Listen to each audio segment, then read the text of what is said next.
Alhamdulillahirabbil alamin. Pada malam ini kita akan mengkaji tentang kesucian. Selama ini kita mengenal tentang kesucian lewat kita sejak kecil sudah dibimbing, sudah diajari tentang bab kesucian, yakni wudhu sebelum sholat. Rukun wudhu ada 6, yakni yang pertama niat, yang kedua membasuh muka, yang ketiga membasuh kedua tangan sampai siku, yang keempat membasuh sebagian kepala, yang kelima membasuh kedua kaki sampai mata kaki, dan yang keenam tartib. Alhamdulillahirabbil alamin. Tentang bersuci secara syariat sudah mendarah daging dan pasti kita masing-masing sudah memahami. Akan tetapi di sini kita kaji secara hakikat makrifatnya agar syariatnya tidak sia-sia, agar syariatnya bisa sambung kepada makrifatnya. Jadi yang pertama adalah niat. Saya berniat wudhu menghilangkan hadas kecil lillahi ta'ala. Nah, lillahi ta'alanya inilah yang sangat amat penting kita ketahui. Lillahi ta'alanya inilah yang sangat amat penting kita harus gapai, agar syariat yang kita lakukan yang tadinya syariatun nas menjadi syariatullah. Kan kita beribadah kan agar diterima oleh Allah. Tapi selama ini kita mengindahkan itu, kita tidak memperdulikan itu. Kenapa? Karena kita selama ini nyembah diri kita sendiri. Ya enggak? Yang diingat diri kita sendiri, yang wujud, yang hidup diri kita sendiri. Itulah bukti bahwa kita selama ini hanya menyembah diri kita sendiri. Jadi kita selama ini mengindahkan Tuhan. Pokoknya aku bersuci, pokoknya aku beramal, bahkan diterima tidaknya no comment. Pokoknya aku ibadah. Makna pokoknya aku ibadah di sini kan selama ini manusia hanya beribadah atau menyembah atau memahabesarkan dirinya sendiri.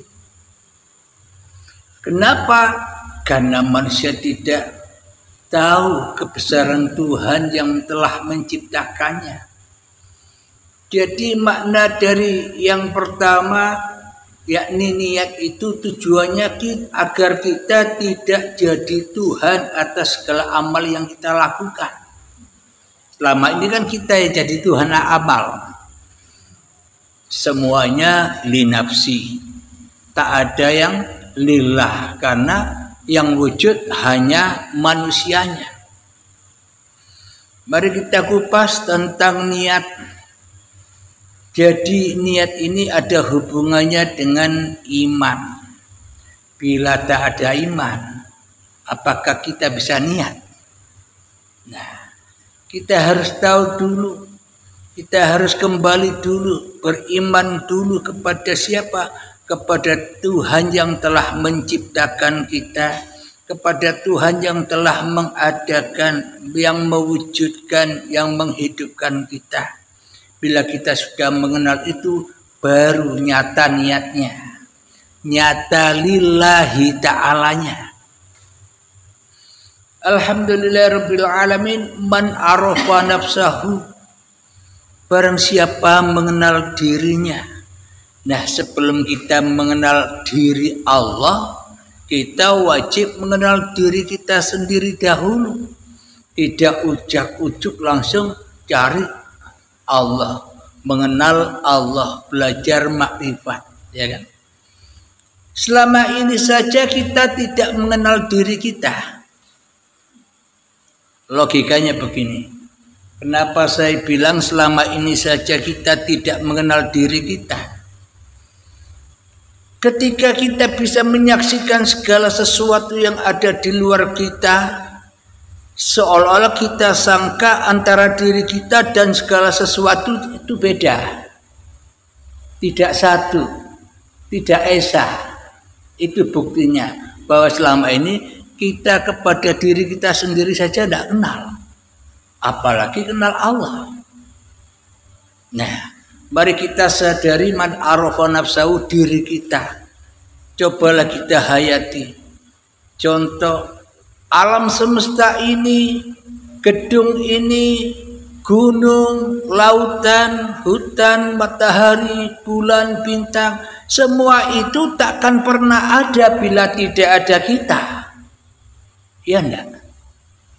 Mereka tidak ada sendiri, tanpa kita mereka tidak ada. Itulah mengenal diri kita. Contoh, Bapak Ibu ini takkan pernah ada bila saya tak ada di sini. Maknanya apa? Bila wujud saya tak ada, maka wujud Anda pun tak ada. Bila wujud saya ada, maka nyatalah wujud Anda. Berarti Anda dan saya apa bedanya? Tapi selama ini iman kita kepada diri kita saja tidak kenal.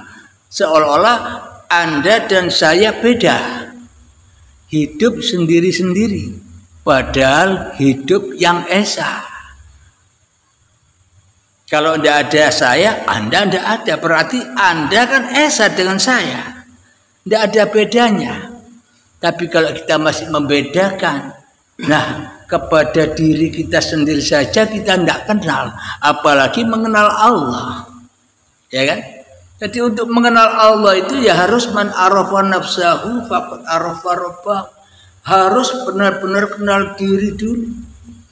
Jadi seumpama bila kita masih membedakan antara Anda dan saya, berarti ya belum nyata keesaannya.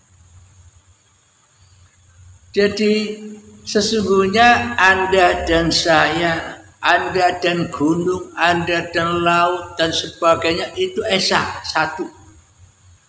Tidak ada bedanya. Kenapa? Karena Anda lah mereka ada. Dikatakan alam semesta ini kuciptakan karena Nur Muhammad, ya kan? Apa Anda bukan Nur Muhammad? Anda lah Nur Muhammad itu. Jangan berkiblat atau jangan menengok Nur Muhammad yang dulu. Itu hanya contoh, itu hanya simbol, itu hanya pelajaran yang harus kita ikuti. Ikut apanya? Ikut imannya.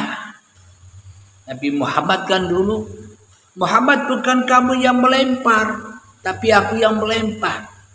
Berarti siapa yang ada? Muhammadnya ada apa tidak?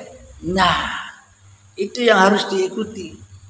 Jadi ikut apa? Ikut imannya, pelajaran hatinya. Jadi sebelum kita mengenal Allah, ya kita harus mengenal diri kita. Berarti kalau kita sudah mengenal diri kita, bahwa diri kita dan yang ada di alam semesta ini sudah tak ada bedanya, yakni esa. Paham? Anda esakan dengan alam semesta.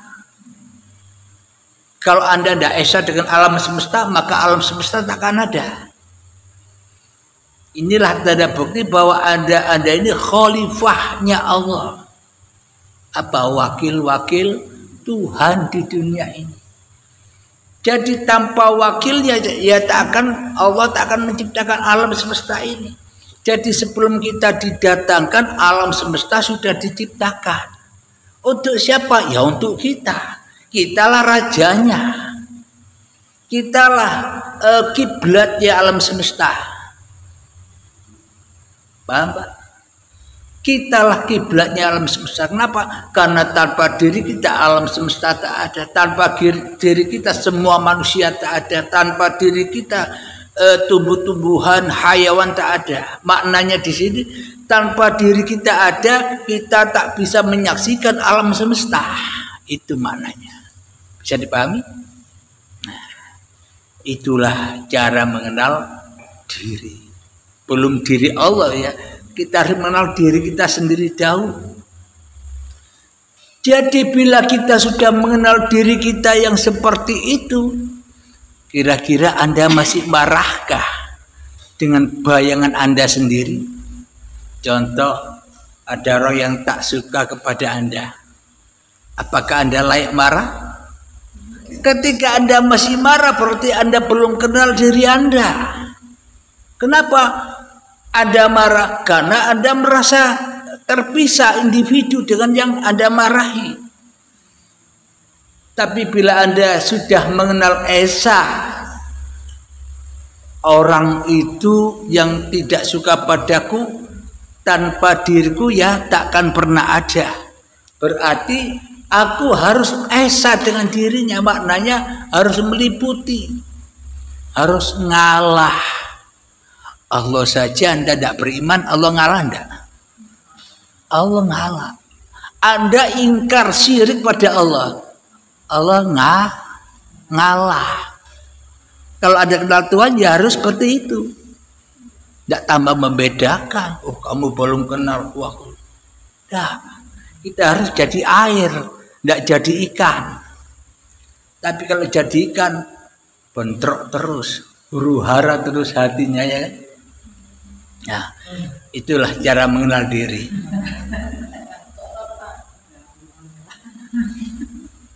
Paham pada diri kita sendiri? Nah, jadi memang kita ditunjukkan oleh Allah pernak-perniknya kehidupan ini. Supaya apa? Supaya kita tahu bahwa yang ada ini hanya Allah. Tapi sebelum kenal Allah, kenal akunya dulu. Aku diri manusianya, man arafa nafsahu. Contoh, Anda melihat keadaan hiruk pikuknya dunia. Bila Anda tak ada, apa hiruk pikuknya dunia ada? Nah, berarti apapun yang terjadi, keadaan apapun yang terjadi, baik itu suka, duka, sedih, bahagia, itu kan hanya milik Anda, dan Anda tak bisa menolak. Itulah takdir, ya kan? Jadi kalau orang beriman itu iman kepada takdir. Kapan manusia bisa beriman kepada takdir? Bila manusianya rela, ridho kembali kepada Tuhannya. Bila manusia tidak rela dan ridho kembali Tuhannya, maka manusianya pasti selalu dan selalu menentang takdir. Tidak mau diberi keadaan yang begini, tidak rela, tidak ridho. Dikasih kekalahan, tidak rela, tidak ridho. Dikasih kemiskinan, tidak rela, tidak ridho. Pasti meskipun kita kaya, bila kita tak rela dan tak ridho, bila Allah itu Tuhan kita, kita tetap disiksa dengan kekayaan itu. Menjaga kekayaan, padahal bukan milik kita. Kita pergi, kekayaan jadi tinggal. Kita selama ini selalu ditipu dengan tipu daya dunia. Kenapa? Karena kita melalaikan siapa yang punya dunia. Tapi kalau Anda sudah mengenal siapa yang punya dunia, enjoy saja. Oleh keluar enjoynya ya. Alhamdulillah. Itulah man arafa nafsahu. Barang siapa mengenal dirinya yang gaib, Anda itu gaib. Barang siapa yang mengenal dirinya yang tak ada atau adam, barang siapa yang mengenal dirinya yang mati, Anda mati. Mati apanya? Meskipun secara kemanusiaan Anda hidup, tapi hatinya masih mati. Keras, lebih kerasnya batu. Kenapa? karena ia telah menyaingi Tuhan di dalam kehidupan ini, karena tidak bertuhan. Maka orang-orang yang tidak bertuhan ya hidupnya ya di dalam neraka terus, naroka, abadan-abadah selama-lamanya sampai ke liang lahat, hidupnya selalu di dalam neraka. Surga pun demikian, hanya bagi orang-orang yang sudah lelah dengan hiruk pikuknya dunia. Orang-orang yang sudah menyerah dengan dunia, maknanya hanya orang-orang itulah yang mau kembali kepada Tuhannya. Kalau sudah kembali kepada Tuhannya, badannya ada tapi hatinya di surga, enjoy saja. Itulah kita mengenal diri manusia kita. Bila kita sudah mengenal diri manusia kita yang seperti itu, maka faqad arafa rabbahu, maka nyata Allah. Bila diri Anda sudah tidak nyata,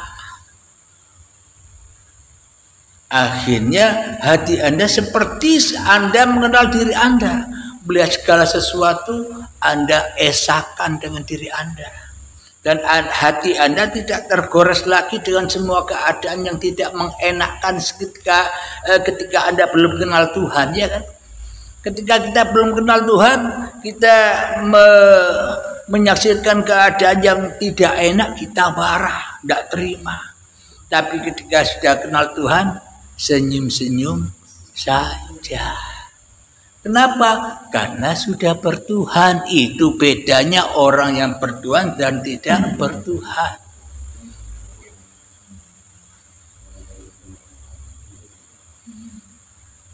Alhamdulillahirabbil alamin. Jadi memang bila kita tidak mengenal diri kita, yang tak ada diri kita, yang tak hidup diri kita, yang tak wujud diri kita, yang adam diri kita, yang mati, kita selamanya takut mati. Ya enggak? Takut mati kan? Selagi manusia itu takut mati, berarti manusia takut ketemu Tuhan. Ya enggak? Kalau Anda takut ketemu Tuhan, apakah Anda dikatakan orang bertuhan? Wong tidak ada Tuhan di dalam dada Anda, yang ada hanya diri Anda.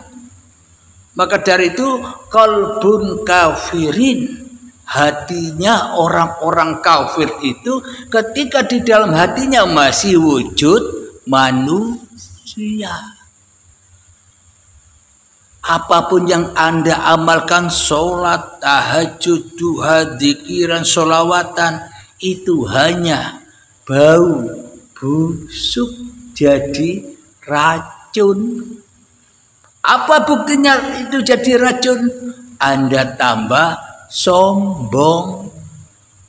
Anda merasa banyak ibadah, banyak sholat, banyak berbuat baik, banyak sedekah, tapi hati Anda tambah keruh. Ya enggak? Lihat orang yang bakhil atau medit, bakhil atau pelit, neraka. Lihat orang yang tidak sholat, neraka. Sesat, kafir, tersiksa enggak? Tersiksa. Kenapa? Karena Anda tidak mengenal diri Anda, dan Anda memisahkan diri Anda dengan yang lain. Padahal yang Anda nilai itu diri Anda sendiri. Ketika Anda menilai orang lain kafir, berarti siapa yang lebih kafir? Anda. Kenapa? Karena Anda belum tahu bahwa orang itu pun esa dengan Anda. Tanpa Anda orang itu tidak ada. Ya enggak? Adem kan? Artinya bisa dipahami kan? Mudah kan ya? Alhamdulillahirabbil alamin. Itulah awal yang harus kita pahami sebelum kita bersuci, yakni niat itu tadi. Agar apa? Agar lillahnya ketemu. Setelah itu rukun yang kedua dari wudhu, membasuh muka. Membasuh muka. Membasuh muka ini maknanya apa? Bukan hanya sekedar membasuh, membersihkan wajah saja. Maknanya membersihkan wajahmu dari pengakuan dirimu bahwa ini wajahmu. Padahal ini wajahku, sesungguhnya wajahku ini wajhiya lilladzi fataras samawati wal ardh. Inilah wajahnya Tuhan yang menciptakan diri kita. Serupa enggak? Tapi serupanya jangan salah paham, bukan serupa anggapan manusia. Serupanya ini begini, logikanya begini. Ketika Anda sudah mengenal diri Anda yang sebenarnya seperti tadi, maka ketika Anda melihat orang lain, orang itu berbuat burukkah, orang itu benci Anda kah? Kira-kira bila Anda sudah tahu Allah, serupa enggak dengan diri Anda? Orang itu serupa enggak? Serupa kan? Meskipun secara syariatnya tidak serupa, tapi hakikatnya serupa. Apa maknanya? Kalau tidak ada saya, kejadian itu pun tidak ada. Itu maknanya serupa. Bukan serupa-serupa, oh berarti Allah seperti gelas. Oh bukan itu. Itu kan pemahaman yang dangkal. Serupa itu di situ maknanya. Serupa saya ilustrasikan lagi seperti air. Di dalam air ada ikan hiu, ikan paus, ikan tongkol, bandeng dan sebagainya. Biliunan nama dalam ikan itu. Sebetulnya wajah-wajah ikan yang berbeda-beda itu tidak serupakah dengan air? Serupakah dengan air? Jadi maknanya bukan serupa bentuknya, tapi ikan-ikan itu kalau tak ada air ya tidak ada ikannya. Itu maknanya serupa.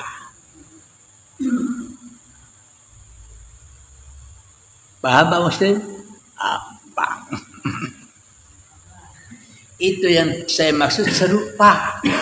Maka dari itu ketika mengucap wajah itu supaya apa? Supaya wajahmu itu bukan tidak kau akui sebagai wajahmu. Agar apa? Agar tidak hitam. Makna hitam apa? Agar bercahaya. Bila kau tidak mengakui lagi bahwa dirimu adalah dirimu, maka cahaya Allah akan nampak. Jadi membasuh muka ini maknanya kita membersihkan keakuan diri kita. Bahasa kekristenannya, aku membasuh muka ini untuk melenyapkan kedagingan, keakuan diri manusianya. Nah kalau niatnya saja sudah selesai bisa, pasti juga membasuh mukanya bisa. Tapi kalau niatnya saja belum bisa, pasti yang dibasuh wajah manusianya, tambah sombong, tambah sesat, ya merasa besar manusianya. Yang rukun ketiga yakni membasuh kedua tangan sampai siku. Apa maknanya? Selama ini kita beraktivitas, mengemudi, masak, bekerja, apapun yang kita kerjakan pasti pakai kedua tangan. Disuruh bersihkan supaya apa? Supaya tangan ini suci bersih dari tangannya manusia agar menjadi tangannya. Oh berarti Allah punya tangan. Ya. Tapi bukan tangan yang kau maksud, bukan tangan-tangan yang terlihat itu. Apa maknanya? Kalau tidak ada hidup, apa ada tangan? Kalau tidak ada hidup, apa tangan bisa bergerak? Itu maknanya.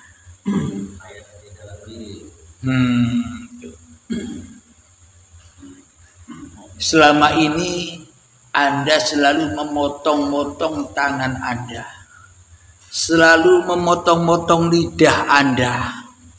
Dengan apa?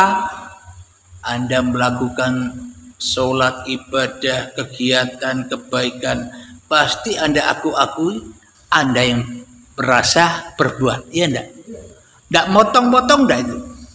Ya itulah bukti bahwa Anda selama ini masih di dalam neraka. Tangannya dipotong sendiri. Wudhu aku yang wudhu potong sendiri. Allahu Akbar sholat dipotong sendiri. Masak dipotong sendiri. Kerja dipotong sendiri. Naik mobil dipotong sendiri. Maknanya apa? Kekuasaan Tuhan disitulah haula wala quwata illa billah Anda potong-potong. Tidak mau Anda Allah yang menguasai. Tidak mau kan selama ini. Itulah yang maksud Anda memotong-motong tangan Anda sendiri. Itulah bukti bahwa siksa itu sudah berlaku, bukan besok. Besok tidak ada lagi. Kalau Anda sudah meninggalkan dunia, meninggalkan hidup dan badan, apanya yang disiksa? Oh, sudah tidak ada. Maka dari itu Anda belajar ilmu ketuhanan ini mau dibahagiakan supaya apa? Kenal surga dan Tuhan. Maknanya kalau kita tak berani mati, ya sampai kapan kita ketemu Tuhan yang hidup bila kita hidup terus? Kalau ada yang hidup berarti Tuhannya mati kan? Selama ini kita mematikan Tuhan. Loh, kok bisa Tuhan dimatikan? Buktinya nyata ya. Memang prasangka manusia atau pemahaman hawa nafsu babakan tentang kematian itu ya mati yang terlihat, matinya badan. Tapi bagi Allah kematian manusia itu bukan matinya badan, badannya hidup tapi hatinya buta, mati, akhirnya jadi bahan bakarnya neraka.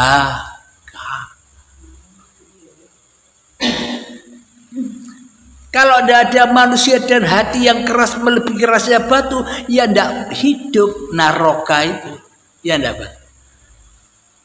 Karena bahan bakarnya neraka hanya itu. Siapa yang dibakar? Bukan neraka yang dibakar. Ini yang ngaku-ngaku hidup ini loh yang dibakar. Yang selama ini ingkar kepada uripe Allah ini yang dibakar. Paham ya? Rukun yang ketiga, membasuh kedua tangan. Yang keempat, rukunnya mengusap sebagian kepala, rambut, wudhu. Maknanya apa? Bersihkan pikiranmu, akalmu dengan keberadaan dirimu di hatimu.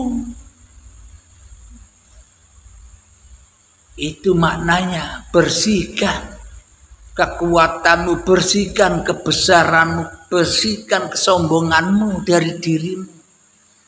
Membasuh kepala. Yang kelima, membasuh kedua kaki. Anda kemanapun kan pakai kaki. Berarti selama ini tiap detik per detik Anda motong-motongi kaki Anda.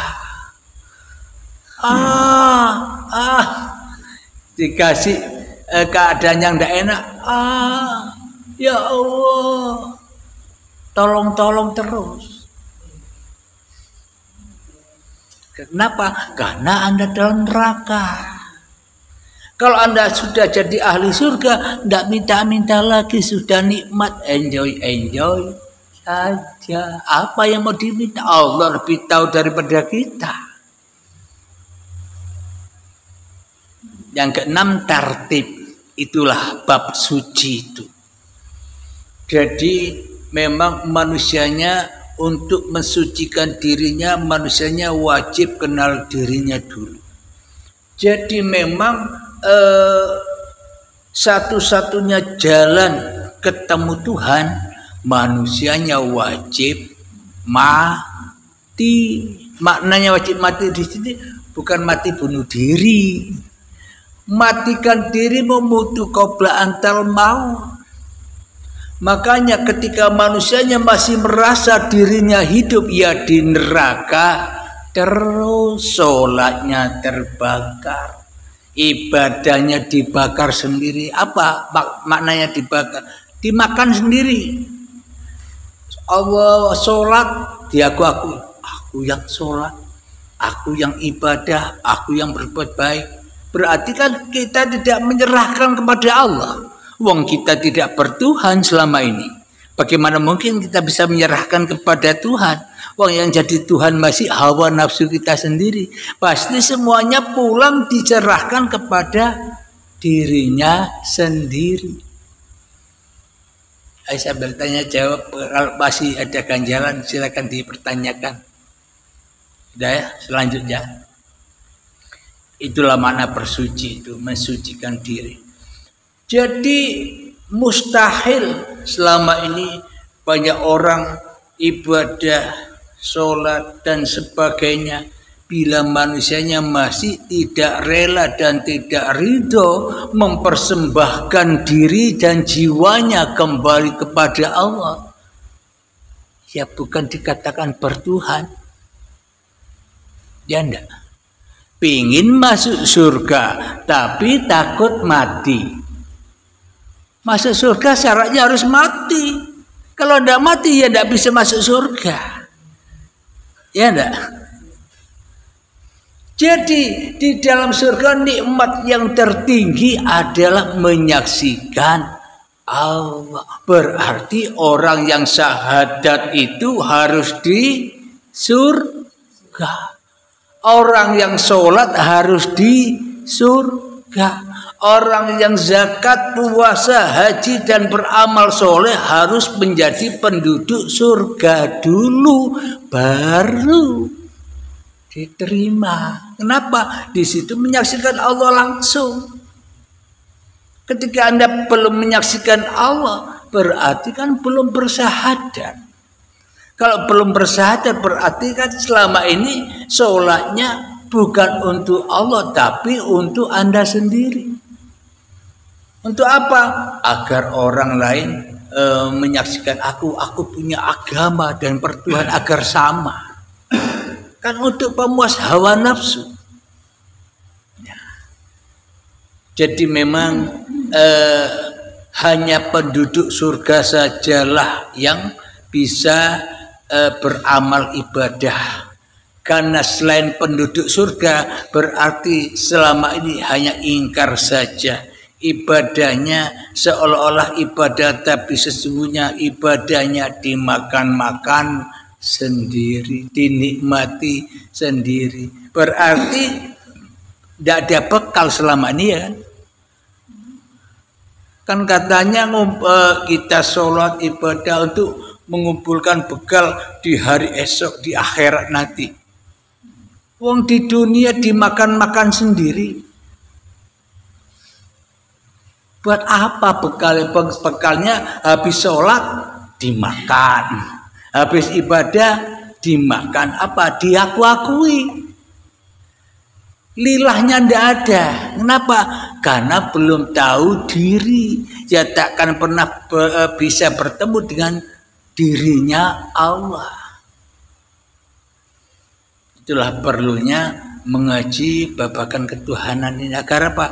Agar kita hidup tenang, senang, gembira, enjoy saja. Kenapa? Karena Anda sudah bisa meliputi alam semesta. Kejadian apapun Anda sudah tak kepo lagi, sudah tahu ceritanya.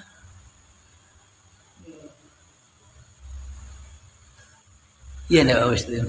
Enggak kepo lagi, enjoy saja. Wong adanya itu karena aku. Tapi ini enggak usah diungkap ke orang, cukup hati yang tahu. Itulah yang dimaksud esa. Barang siapa esa dengan Tuhannya dan esa dengan alam semesta, hidupnya enak, kaya, tidak kurang apa-apa. Tapi orang yang tidak bisa mengesakan dirinya dengan alam semesta, hidupnya tersiksa terus, meskipun kaya, meskipun jabatannya tinggi. Kenapa? Takut dan takut isi hatinya. Tidak pernah selesai takutnya ini. Takut jatuh, takut miskin.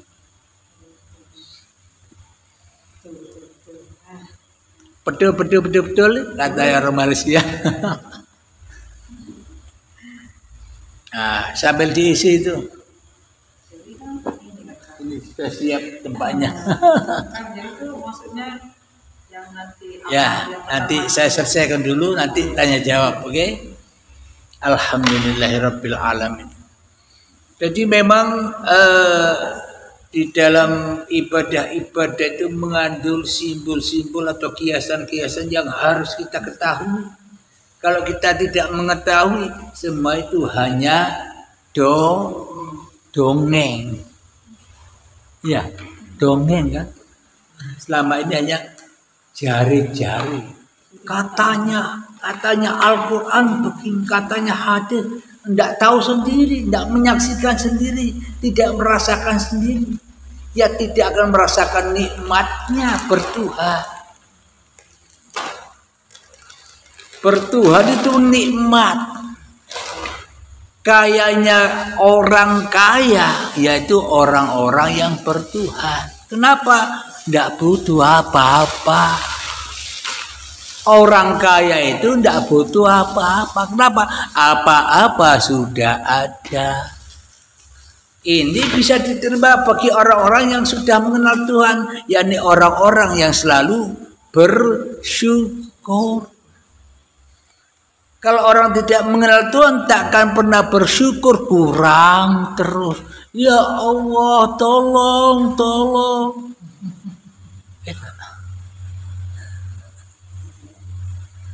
Kan ngaji begini kan Anda ingin jadi orang kaya. Orang yang bebas dari jeratan-jeratan dunia. Berarti Anda harus berani mati. Berani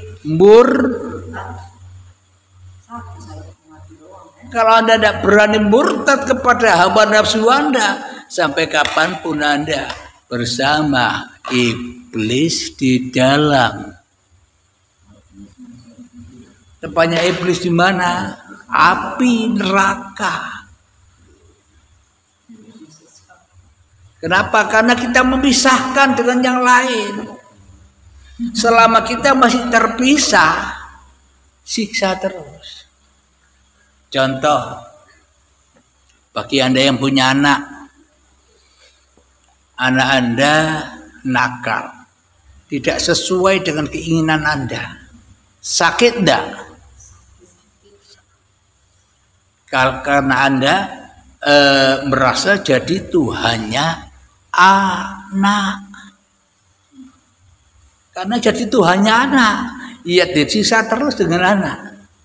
Karena anak, suami, istri, atau harta, pangkat, dan jabatan dan sebagainya itu hanya fitnah. Bila Anda masih merasa punya itu, difitnah terus. Anda kan disiksa terus dengan apa yang Anda punya. Mobil yang Anda punya, ya juga bisa menyiksa Anda. Bayar pajak dan sebagainya, kadang keserempet, nyiksa. Kenapa? Karena Anda merasa punya. Coba kira-kira seumpama mobilnya Kang Fauzi tabrakan, hancur lebur, Anda tersiksa? Enggak kan? Enggak merasa punya karena bukan milik Anda. Coba milik Anda, gores sedikit marah, itu siksa. Itulah orang-orang yang tidak bertuhan. Bagi orang-orang yang bertuhan, enjoy saja. Jangankan mobil dan harta, tubuh dan hidup saja ini amanah. Harus diserahkan. Supaya apa? Supaya aku bisa menikmati dunia ini. Kenikmatan dunia inilah surga. Surga bagi manusia-manusia yang hatinya selalu bersyukur kembali kepada yang punya. Contoh Nabi Ayub. Nabi Ayub dikasih ujian sakit. Bagi orang-orang yang melihat tidak percaya kalau Nabi Ayub itu nabi. Kenapa? Kena sakit. Sakit yang begitu, ya kan? Secara logikanya begitu. Sakitnya bau sehingga diusir, masyarakat diasingkan saking baunya, ya kan? Kalau secara logika ya bukan nabi. Nabi itu terlindung, terjaga, maksum, tidak kena sakit, enak terus hidupnya. Itu pandangan manusia. Yang dimaksud enak terus hidupnya, maksum itu bila manusia kenal hatinya Nabi Ayub baru tahu. Meskipun Nabi Ayub sakit seperti itu, tapi dalam hatinya mindsetnya tidak sakit. Contoh, Anda sakit, pusing. Mindset jangan itu sakit, biar tidak sakit. Kalau mindsetnya ikut sakit, tidak enak badan. Mindsetnya ikut-ikutan, ya sakit juga. Karena Anda sendiri yang membuat sakit, ya enggak? Tapi kalau mindset Anda sakit dikit, sehat, ya sehat. Karena Allah sesuai prasangka hambanya. Oh, Anda khalifah Tuhan, Anda rasul Tuhan. Nah, jadi dalam mesejnya Nabi Ayub, aku ini kekasih Allah, aku buatan Allah, aku kenyataan wujudullah. Buat apa? Aku tidak menerima apa yang sudah ditetapkan padaku. Inilah keindahan bagiku. Jadi Anda ada keadaan apapun, enak tidak enak, jadikan indah. Allah sesuai prasangka Anda tidak indah ya tidak indah. Kalau ada indah kan ya indah. Apapun itu. Itulah kuncinya orang-orang bertuhan. Kenapa? Tuhan itu kasih sayang. Kasih sayang. Yang membuat Tuhan tidak kasih sayang kan manusianya. Ada di ayat Allah Maha menyesatkan, Allah Maha menunjukkan. Ya enggak? Ya tergantung manusianya. Manusianya mau kembali apa tidak? Kalau manusianya tidak mau kembali, terus nuduh Allah yang menyesatkan. Anda itu siapa? Kalau tidak ada Allah, apa Anda ada? Ya enggak? Semangat, beda ngantuk.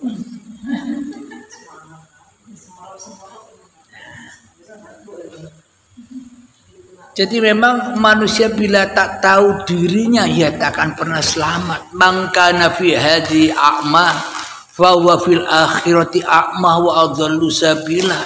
Barang siapa di dunia ini saja buta mata hatinya, maka akhiratnya semakin buta dan tersesat jalannya. Tapi bukan akhirat besok. Akhirat itu ya sekarang. Apa maknanya? Bila mata hatinya buta sekarang, bila sekarang merasa diri kita tidak bersama Allah, ya kita pasti mindsetnya mindset miskin, mindset sakit, mindset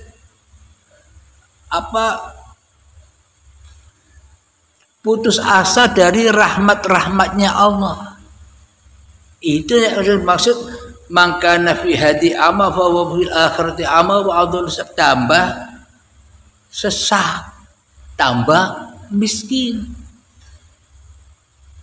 Sekarang berlaku bukan besok, akhiratnya sekarang. Jadi contoh begini, Anda masak, ini dunia atau syariat. Dalam hati Anda mengaku Anda yang bisa masak, akhiratnya sesat. Kenapa? Masaknya masih daya upayanya Allah masih dikuasai oleh manusianya. Akhirnya capek, gampang capek, menggerutu dan sebagainya. Karena merampas kuasanya Tuhan. Tapi ketika masak dalam hati Anda kembali kepada Allah, ingat kepada Allah, maknanya ya Allah, bila tak ada Engkau, aku pun tak ada. Bila tak ada Engkau, aku pun tak bisa masak. Bila tak ada Engkau, aku pun tak bisa bergerak. Ya Allah, sungguh indah. Kalau Anda sudah kenal Allah, indah ndak hidup? Indah, damai. Itulah orang-orang yang selamat dunia akhirat. Itu bukan besok.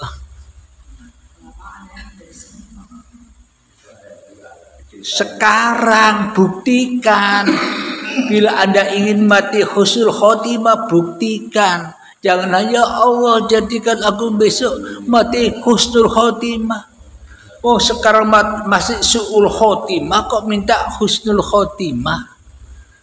Ya enggak? Wong sekarang masih suka seneng-seneng, rela dan ridho di dalam nerakanya Allah, kok berharap surga?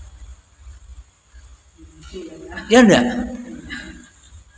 Wong sekarang takut mati, kok kepingin hidup senang? Tak pingin surga, tapi tidak ingin mati. Yang neraka terus. Jadi bagi orang-orang yang salah paham, orang-orang yang keras, maka diaplikasikan dengan bom bunuh diri. Katanya matinya mati syahid. Karena salah memahami. Yang memahami masih hawa nafsu. Ketika hawa nafsu yang memahami kitab-kitab sucinya Allah, maka akan terpisah-pisah sampai 73 golongan. Berarti kan memisahkan tambah jauh. Jadi orang-orang yang beriman itu meliputi 73 golongan. Alias tidak menyalah-nyalahkan lagi. Kenapa? Adanya itu ya karena adanya Allah. Anda enjoy. Kenapa? Karena sudah bisa mengesahkan, tidak memisah-misahkan. Adanya 73 golongan itu karena ada Anda. Kalau Anda tidak ada, apa Anda tahu kabar itu?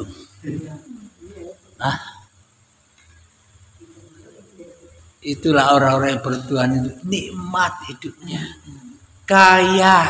Kenapa orang kaya yang sejati itu sudah tidak minta apa-apa?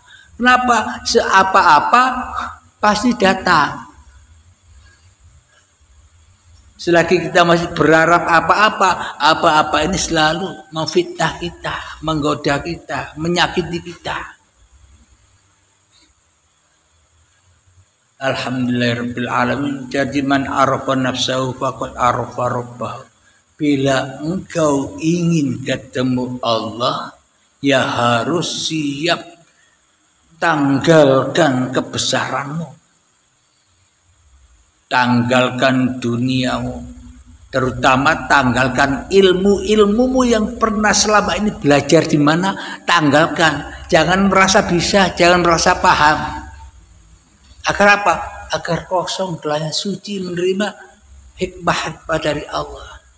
Selagi ini masih merasa berilmu, perang terus, tidak akan paham mana. Maknanya harus ngalah dengan keadaan. Alhamdulillahirabbil alamin. Itulah buktinya innallaha ala kulli syai'in qadir. Allah Maha berkuasa atas segala sesuatu, ya termasuk diri kita. Jadi bagaimanakah cara mensucikan keberadaan diri kita? Ya kita harus tengok sejarah diri kita. Sejarah diri kita, saya umur 51 tahun. Dulu sebelum 51 tahun saya ndak ada. Saya ndak wujud. Saya ndak hidup. Toh ujung-ujungnya apa yang dicari? Ya ketemu yang awal. Awal dari tak ada ya kembali tak ada, yaitu yang harus kita tekankan dalam hati, yang harus kita sadari. Bahwa sebenarnya kita tak punya daya apa-apa untuk melakukan sesuatu. Tak sebiji zarah pun bisa bergerak tanpa izinnya Allah. Alhamdulillahirabbil alamin. Kita akhiri dulu sebelum kita tanya jawab. Semoga apa yang kita kaji malam ini akan menambah kepahaman kita, agar melunakkan jiwa-jiwa kita yang kaku atau hati-hati kita yang keras, lebih kerasnya batu ini, agar mencair dengan tetesan demi tetesan ma'ul hayat. Amin ya rabbal alamin. Dan akhir kalam, assalamualaikum warahmatullahi wabarakatuh.